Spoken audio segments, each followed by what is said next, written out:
రుధిరసంస్థితాయై నమః. లలితా సహస్రనామములలో 490వ నామము రుధిర సంస్థిత. ఈ నామము 6 అక్షరములు కలిగిన నామము.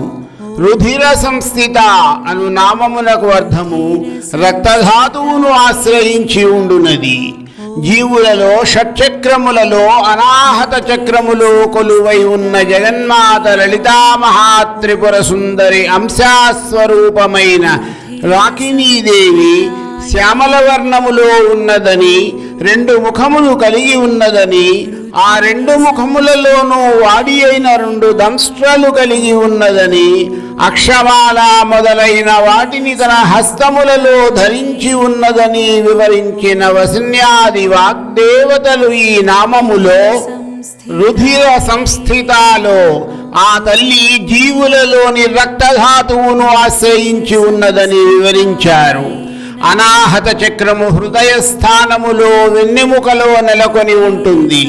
హృదయము లేదా గుండె శరీరములోని అన్ని అవయవముల నుండి చెడు రక్తమును సేకరించి దానిని శుభ్రపరచి తిరిగి అన్ని అవయవములకు ఆ మంచి రక్తమును పంపిణీ చేసే ప్రధాన యంత్రము. కాబట్టి అనాహత చక్రములో స్థితురాలై ఉన్న రాకినీదేవి రక్తధాతువు నియంత్రించు దేవత అయి ఉన్నది. జీవుల యొక్క భౌతిక శరీరము 9 ధాతువులతో నిర్మితమై ఉంటుంది. అవి త్వక్, సృగ్, మాంస, మేధోస్తి, ధాతవ, శక్తి మూలకా, మజ్జా, శుక్ల, ప్రాణ, జీవాధాతవ, శివమూలకా, నవధాతురయం దేహో నవయోని సముద్భవః. చర్మము, రక్తము, మాంసము, మేధ, ఎముకలు, మజ్జ, వీర్యము లేదా శుక్రము, ప్రాణము, జీవము అనే 9 ధాతువులచే ఈ శరీరము నిర్మించబడినది. ఈ 9 ధాతువులలో అనాహత చక్రాధిష్టాత్రి అయిన రాకినీదేవి రక్తధాతువును ఆశ్రయించి ఉంటుంది. జీవుల శరీరములో రక్తము ప్రసరించని ప్రదేశమేమీ ఉండదు. ఏ ఏ అవయవములలో రక్త ప్రసరణ సరిగా ఉండదో అనగా రక్తహీనత ఏర్పడుతుందో ఆ అవయవము అనారోగ్యమునకు గురి అవుతుంది.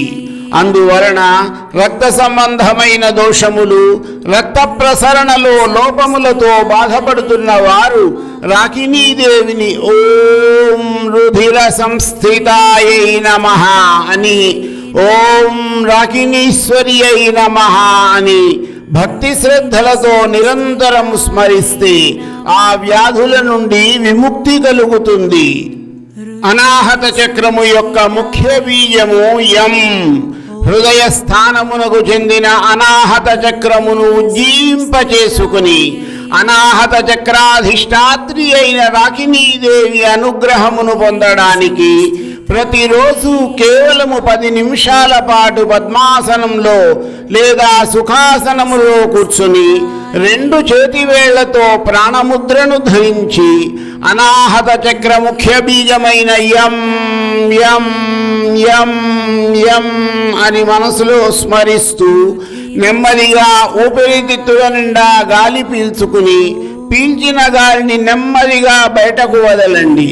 ఈ విధముగా ఒక 10 నిమిషములు ప్రతిరోజు సాధన చేస్తే మనము పీల్చుకునే గాలి పరిశుద్ధమై ప్రాణవాయువుతో ఊపిరితిత్తులు నిండడమే కాక మనము రాకినీదేవి బీజాక్షరమైన యంతో పీల్చుకునే గాలి మన రక్తమును పరిశుద్ధము చేసి ఆ విధముగా పరిశుద్ధము చేయబడిన రక్తమును శరీర అవయవములు అన్నిటికీ పంపడం వలన రక్త ప్రసరణలోని లోపములన్నీ తొలగిపోయి శారీరక ఆరోగ్యము మెరుగుపడటమే కాక జగన్మాత లలితా మహాత్రిపుర సుందరి అంశారూపమైన రాకినీదేవి పరిపూర్ణమైన అనుగ్రహము మనకు లభిస్తుంది.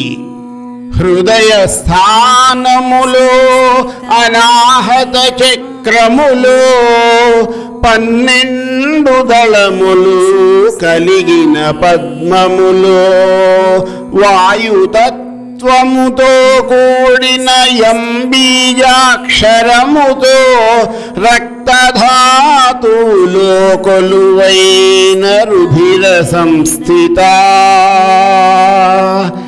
జీవుల శరీరమునకు ముఖ్యమైన రక్తధాతువులో కొలువై ఉండి శుభ్రమైన రుధిరమును శరీరములోని అన్ని భాగములకు ప్రసాదించే మాత అనాహత చక్రములో హృదయ స్థానములో కొలువై ఉన్న మాత రాకిని దేవిని స్మరించువను నిత్యము ఏకాగ్ర చిత్తముతో ఆ తల్లి ప్రసాదించు సంపూర్ణ ఆరోగ్యము.